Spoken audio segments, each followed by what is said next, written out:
Howdy, and welcome to the Lost Rider podcast. It's an honor and privilege to address you in the capacity of an interviewer, reporter, and media member.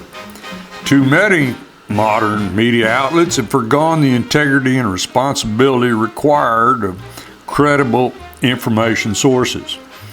What you will receive here are straightforward discussions with legislators, agency leaders, biologists, engineers, doctors, and countless other experts that have the answers to questions often circulated as kitchen table issues. The title Lost Rider may be thought of literally as well as in the metaphorical sense. While there has been the instance that I was momentarily a little turned around at night in a wilderness area, the idea of being a lost rider in life, well, that fits most folks at some time. These renderings are coming to you in the form of the 25-year-old radio program, The News from the Camp House. It still airs every Saturday morning at 6:30 a.m. Central Time on KULM 98.3 FM out of Columbus, Texas. The original intent was to relate outdoor topics to the general public. Immediately, it was found that all issues are relatable to the outdoors and that people are people. They all play a role and they all have a vested interest. It's this program's desire to answer common questions about how the world works, how it will operate in the future, and what's the holdup? So please listen, enjoy, and never hesitate to contact us with more questions and feedback. Good morning and welcome to this weekend's edition of News from the Camp House, the listening post to the Texas Sportsman Association. This is Herman Brune, and this weekend's edition is also brought to us by Shaw's Bend Social Club. Shaw's Bend Social Club, country club folks who don't have a country club, and also the Broadway Food Mart at the corner of FM 1890, Highway 71. When you're headed out to the woods, be sure to stock up at the Broadway Food Mart, corner of Farm Market Road 1890 and Highway 71. All right, I'll tell you what, we've got this kind of a nice surprise to me today. Talking to a gentleman that I recently has come on board with the Texas Outdoor Writers Association, Mr. John Thompson Jr. Now, I knew John Thompson Sr., and now John Thompson Jr. is on board with us, and that is great. That is so great. John, how you doing this morning? I'm doing great, Herman. How you doing? Man, I'm trying to make everybody happy. You know, I'm always job security, whatever you want to call it. But okay, now first things I want to point out here is that you and I are fairly, even though I knew your dad and I knew a bunch of them older guys, you and I are not that far apart in age. No. I'm a 62 baby. Okay, 1962? Yes, sir. Okay, well, we're only about 5 years apart. Okay. All right, now, earlier, and what got all this started was, and you didn't even know about this, but, you know, it's been a little bit of controversy around here because in the neighboring county, they're wanting to put up a whole bunch of windmills, these electric windmills. And some people kind of just fell in line for it, and a whole bunch of other people, you know, they realize this is all a come on. And, you know, this is just more subsidized government money going out the window. And now your area of expertise is actually nuclear power. Is this correct? Nuclear power, and specifically, I've been operating on offshore platforms and vessels for, as far as the building and operating of them for the last 35 years. All right. Where did this come from? Where did this nuclear experience come from? Navy nuclear school first, and then getting out of the Navy, and then going into the energy sector, working for oil and gas companies, and then lately and a lot of it's confidential information from the operators, but there's been a big interest from all the major companies. That points to them anyway, but a lot of the big guys, plus a lot of other areas that have a high energy usage to either produce, store, or maintain their products, are seeing that the solar and wind will not facilitate their 24/7 power requirements, and so they're actually going out and doing more studies, and there's several groups that I'm involved with from work and other places that are pulling together billions of dollars for actually going out and building what we call micro reactors. Okay. And so we've been doing that for several years, and one of the outfits that's been doing it had a bet with one of the CEOs of a major oil company that said, if you can get 1,000 followers on LinkedIn, then I'll start talking to you. And so we rallied around and got 1,000 followers in 2 months, and now we're actually talking with that CEO directly. Okay. All right. I think nuclear is one of the things, and what I try to do so much for the listeners here is, this is something that we don't hear about. We don't hear the specifics about it. You always wonder about it because we know, everybody kind of relates climate change to corruption and has seen so much money go down the hole. What is this getting, like $900 billion that has just been shot down the hole in all this green energy stuff. And not that it don't work a little bit, but there is so much corruption involved that the layman out here, all your academics, all those people, they're big into climate change. It may be an actuality, it may be a reality. It's all theory, and so we keep going back to what's reality. And we look at solar and wind, and we know that the reality of solar and wind is that they're not reliable and they're subsidized, and there's just a bunch of money going down the hole there. And then, we look over and they're telling us nuclear. For years, they've been gaslighting us that nuclear is bad. And we're like, why is nuclear bad? But I'm going to let you enlighten everybody a little bit. Well, one of the things that I always bring up when people are afraid of nuclear, and rightly so. It is a radiation potential. I'm not going to sugarcoat it. There is in the risk business, we call possibilities and potentialities. So there is a potential for a great amount of damage or risk to occur when you're dealing with nuclear matter, but the probability of it is so low that I can understand why people's blood pressure even raises a tick over whether uranium is there or not. I mean, there's ranches in Texas that ExxonMobil 40 years ago made a killing digging up uranium, and there's cows out running on it that are getting sold for beef. So, it's not that people big of don't an know issue. the difference. Right. Yeah, and my point is they don't understand how many reactors there actually are in the world. A&M has 3 of them. They've had the one out at Easterwood Airport since I was a kid, but in the 60s. That one's been out there for that long. They've got one under the main engineering building, and they've got one, I think, in the aerospace building. So they have 3 full reactors at the A&M campus. Nobody knows unless they're in those colleges that they're there. Okay. But they use them for nuclear medicine. They use them for nuclear research. They use them for power, everything. But coming from the Navy standpoint, in the Navy, if you have a submarine and you have a aircraft carrier, diverse sizes, displacements, everything. Do we put a bigger reactor on the carrier than we do on the submarine? No.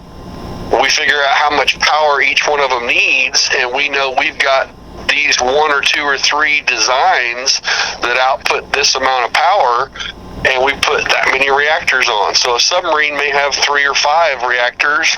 A carrier will have 6 to 12, depending on its size and the weight that it's carrying.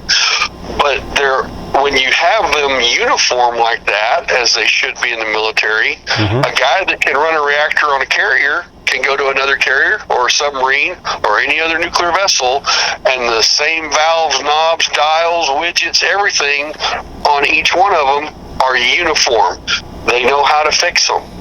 And then also, too, is their maintenance protocol is that if one ship has one fault on anything on the reactor, pipe, valve, whatever, all of that same material class, same pressure rating, whatever it is, if it's to say a valve, they go and they know where those valves are on every one of the other ships in the fleet, and they go check those valves, and if need be, they do a recall and they replace all those valves, and it's documented what maintenance upkeep was done on those reactors. Okay. Some of the older ships that are nuclear have the same reactors they had when their keel was laid 40 years ago. They've just put new fuel rods in every 20 years. So it's a commonality and a uniformity. And the problem we have in the big nuclear world, when you get the 27 gigawatts or whatever, the Back to the Future number, when you try to get these huge power plants that power half of Texas, it's a design-build contract to the lowest bidder who has absolutely no clue how to build what they're designing, because they're serial number one, always. Comanche Peak has nothing to do with the same design as South Texas project. 2 totally different designs. And they're done by 2 different contractors. And they're overseen by the Nuclear Regulatory Commission, who wants this changed. That's why they have so many overruns on time and money, because everything gets changed. And so you come up with these totally diverse types of reactors all over the globe. And that's where you run into problems, because the only guys that know the intricacies are the guys that were there when it was built and started. So 10 years down the line, you got new blood coming in. They don't know that Joe, back when they put this together, did this. I mean, they got prints and stuff they can go look at, but they're not proven systems is my main point. We have reactors that are proven in their design and continually process improved over the last 70 years to get to where we are. And we're not using those that we could mass produce right now, the same way they're mass producing the turbines and the windmills, the same way they mass produce the solar panels and all the supports and things they need. And we can put that power in a 250 up to 1 gigawatt nuclear system closer to the location that the power is needed, not Abilene to Houston like we have with the wind farms right now. Right. That was part of our conversation earlier, was that there's so much power wasted. You're not getting the same amount of power, and then you're wasting so much of it trying to send it so far. Exactly. And we were talking earlier too. I just got some numbers from some of the nuclear guys I talked to online, and we work together. China just published their report, because they've been going heavy building nuclear and solar panel farms, and the numbers are in for the last 5 years where they've had to put, and I'm not quoting the exact numbers, but the level of magnitude is correct. It's about 18 to 1. They have to put in 18 gigawatts of solar panels capability to match 1.5 gigawatts of nuclear power, because of the inefficiencies, because of the line loss, because of the downtime, because of seasons and daylight and sunlight, or nighttime and daylight. And so when you have something that's even if it was a 1 in 10 ratio, why would you go to all that trouble with all that infrastructure that has to be put in and all that land lost? It's ridiculous to me. Right. And when these people look at the Tesla, for instance, I think the Tesla is a wonderful car. I've driven one. They're fun as all get out because they're quick. But if you look at it from the macro lens of it puts out no emissions, therefore good, you're not looking at the whole picture. Right. You're not looking at the cobalt for the batteries. You're not looking at all of the circuitries and the energy, the BTUs of energy it takes to produce all these materials. And then when you go to charge that thing, if the energy's coming from Abilene, from the wind farm, the amount of copper, the amount of aluminum, the amount of PCBs for transformers, the amount of fiberglass, all these components that go in to produce that energy are part of that carbon footprint for that car, and people conveniently put that over on the hidden side of the equation and just go, no emission, good. Right. It doesn't square up from a cost position. I'll tell you what, let's take a quick break and thank the folks who let us come on here every Saturday morning. We'll be right back. Thank goodness for all the great sponsors we have here at News from the Camp House. H-E-B Food Stores. That's Stephen Tice at H-E-B. He helps me. He helps the community. He's a great man. I'm so thankful H-E-B loosened him up, lets him go around and sponsor a few things. H-E-B's got all your food needs. It's the greatest food store we got here in Columbus. Thank goodness for H-E-B. First State Bank. You go over to the First State Bank, they'll take care of all your loans, all your deposits, your savings, anything you need. Bunch of great hometown people over there. You got Celia Tobias, John Pollock. Everybody over there is looking out for you. Miss Barbara Barta. It's a great bunch of folks at the First State Bank is also sponsoring News from the Camp House. First State Bank takes care of all my business.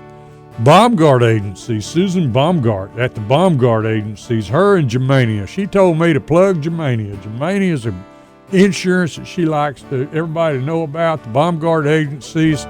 Miss Susan and I are classmates, being classmates. She got me out of high school, sat right beside her, put us in alphabetical order where I could copy.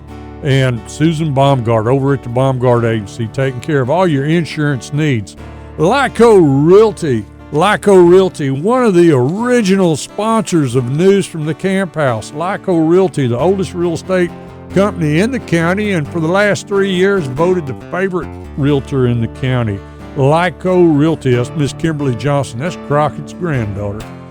More kinfolks and classmates and great people from Colorado County. People from Colorado County helping people from Colorado County. That's great. Oh, thank goodness for all these wonderful people come to me want to be sponsors for News from the Camp House. Good morning and welcome to the second half of this week's News from the Camp House. Listening post to the Texas Sportsman Association, we are here this morning with Mr. John Thompson Jr. He has just become our nuclear expert. He is, what do you call yourself, John? Are you an engineer or? I go by a lot of titles, but mostly I work on the coordination side of major projects from the design through the construction phase.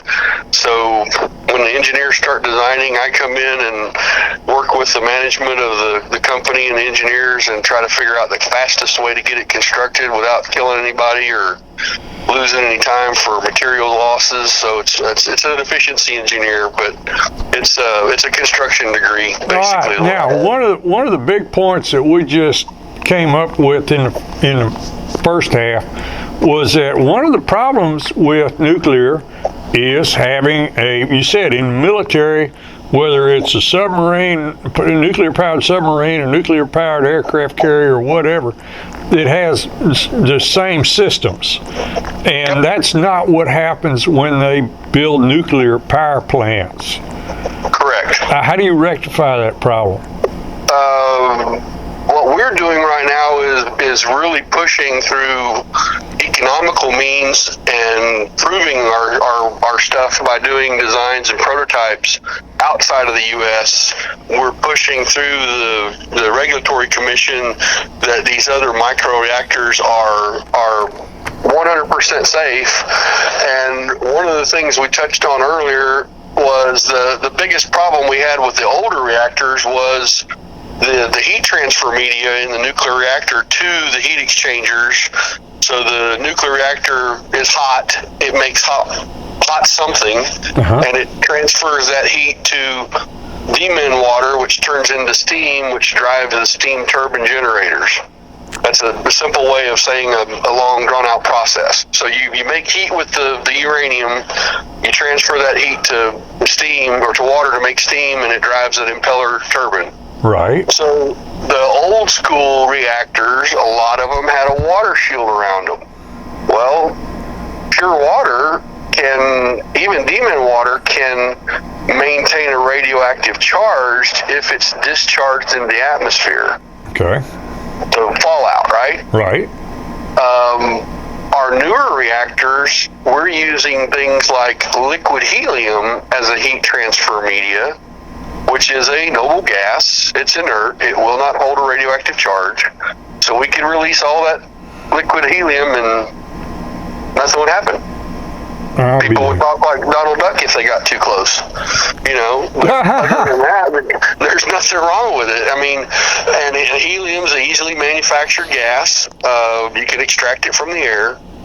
And that was the biggest issue, as well as people have this inordinate fear that somebody's going to throw a bomb down and hit the nuclear reactor, and it's going to create a nuclear reaction, and you're going to see a mushroom cloud in your backyard. And that's almost comical when you really know how nuclear arms are built and what reactors are built of. There's only way you can blow up a nuclear reactor really in a full containment like some of these big ones is with another nuclear bomb. And then at that point, who cares about the reactor? You're gone. A normal dropped ordnance, whatever explosives you could drop on it will do some damage. But if they had a very good containment vessel, which they're supposed to have, and they have an inert or noble gas shielding system that if it discharges, there's no problem. They are not going to get down into that core to blow up that material to discharge it in the atmosphere. It's just not going to happen. Okay. They would have to over and over bomb that thing hundreds of times to get down in that containment vessel and get that material to go into the atmosphere. And the next part of that is the quantity of material in the reactor core is so small compared to the whole facility. I mean, we're talking coffee can size sections. Okay. And those big reactors you see, those fuel rods down there are pencil. Some of them are pencil thin, some of them are inch in diameter, 2 or 3 feet long. But the size of that material is so small, it's not going to happen. Nothing's going to happen with it. Okay, earlier we also talking about a bunch of byproducts that you can get out of this process. Yes, and that's one of the things that we're really pushing, especially on the Gulf Coast. We've got so many people drawing water out of wells. The cities are drilling wells and pulling water. So the bracket zone on the Gulf Coast used to be just inside of Galveston. If you got up into Houston, you didn't have any salt water in your wells. Well, now it's almost up to North Houston, where if you get a really bad surge, you can get salt water out of your wells. And so water treatment, desalination of water, and especially in the coastal zones, it would be invaluable to have all of these microreactors dotted around, and they could be producing power. When the power usage goes down, they can divert from generation, divert the steam from the generators to desalination plants. Or you can make more electricity to run. There's several different types of desal units, but the ones I use are steam driven. They get hot, they flash the seawater, the minerals drop, the steam goes in, and you collect it. So it's demineralized. Right. But you could do that, and the next best one, which people need to research this stuff, is blue ammonia. Is a new material. I mean, I did not even know this because I never even looked at it or thought about it, but ammonia can be used as a fuel. Okay. And when you start producing and manufacturing blue ammonia from your excess energy from the reactor, you can actually use that as a fuel for engines. It would be like gas. Yeah, it'd be like gasoline, but not nearly as volatile. and it doesn't have to be pressurized or refrigerated like propane or butane. So you don't need all the compression vessels. You could just store it in a floating roof tank. All right, so I got you. It's another source of fuel. Yeah, I mean, it's a conversion of energy from known chemicals and known things we have. All right, so it's a way to produce fresh water at a minimal cost, right? Yep. All right, so you produce fresh water. That's going to be next on the radar here. It's going to be in everybody's sights pretty soon. We've got 10 million more people in Texas now than when Senate Bill 1 passed back in '99. Yep. And there wasn't enough water. That's by the census. Yeah, I mean that's. But I mean, my point being that in 25 years, we've got that many more people in Texas. And 25 years ago, they were trying to come up with a way to manage the infrastructure of the water in Texas because they knew it was going to be a problem. Now we've got a third again, that many people, and a third to half again that many people, and it's sooner or later we're going to run out of water here in Texas. Now this is another. We've been looking at we've looked at desal the whole time, but we used to look at it and go, well, it's too expensive. No, there's the Savonian windmill process that uses the pressurization of the water, just like an air conditioner unit works. They pressurize the freon and it goes through the orifice, and when it expands, it freezes. You can use that method, and that can be run from electrical motors. But the one that I keep pushing everybody is we got all the onshore drilling that we have for gas and oil, right, and these guys are paying through the nose for saltwater disposal. You got a well close to you. You see saltwater trucks running in and out of there day and night. Well, why not have a receiving site where one of these microreactors are for all that saline water, and just demint it right there? And then not only do you have fresh water to put back in the system, but all the minerals that were in that water are collected and can be used, whether there could be enough metal minerals in there to warrant refining it down and getting more refined metals out of it. Mm-hmm. But the liquid sodium, the calciums, all that stuff goes for livestock feed. There's all kinds of things that you can use. Right. You're talking about separation sciences, and that's another department there at A&M.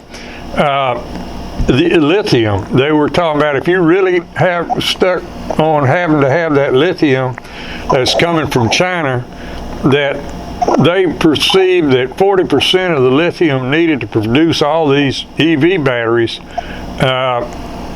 could come from frack water. Yep. And even if it was 20%, it'd be worth it. Yeah. And the environmental impact is zero compared to the mining of it. I mean, and I tell people that all the time. Oh, batteries, stored energy. Let's go. And I tell them, go Google Earth, find a nickel mine, find a cobalt mine, find a lithium separation area, and look at the vegetation, the circle of vegetation that's not there anymore. Right. A nickel mine, you won't see anything but dead rock around it for 4 or 5 miles, because anytime that dust gets up in the air, it kills all the vegetation. Right. You can't have livestock that close to it. So we're doing all of this stuff outside of general public's sight, so they don't see it. But like I said, their macro view is that tailpipe doesn't put out any emissions, so it's good. Well, they've also gaslighted everybody for so many years. I told people 25 years ago, after being at A&M, I said, all this fracking stuff, they're worried about fracking hurting the groundwater. I said, and that's all gaslight. That's not. There's no way. This is all just not true. Last I looked on the Texas GIS well survey map, I didn't find any water wells that were 18,000 foot deep. Right. And most of the gas and oil wells run 18 to 22,000 feet in the state of Texas. Right. Right. So you're way below any water table. And if there is any issue of a well breaking somewhere, up in a water table, that may be an isolated incident, but to think that every time somebody fracks a well, you're going to get natural gas coming out of your plumbing, that's just absurd. Right. All right, I'll tell you what, we're out of time this morning, but John, I sure appreciate you being with us, and we're going to have to do some more of this. You betcha. I tell listeners, really go out and do a little bit of research and look at the full spectrum from where the power comes from, and add up all the costs of all the things from start to finish, and see if they're really that economical for the ecology and the conservation, because it's not. It is extremely detrimental to our wildlife and to our planet. Right. We talking about the EV stuff. Yep. All right, John, thank you. I appreciate you being with us this morning. All right, good talking to you, Herman. All right, now just hang on. Folks, I hope you got something out of this morning and enjoyed listening to this. John Thompson, he's going to be our nuclear expert from now on. And this weekend's edition was also brought to us by the Shaw's Bend Social Club, country club folks who don't have a country club, and the Broadway Food Mart at the corner of FM 1890 and Highway 71. Folks, y'all go out and have a great weekend, and y'all just remember, pretty much any day is sure a good day to be out in the woods.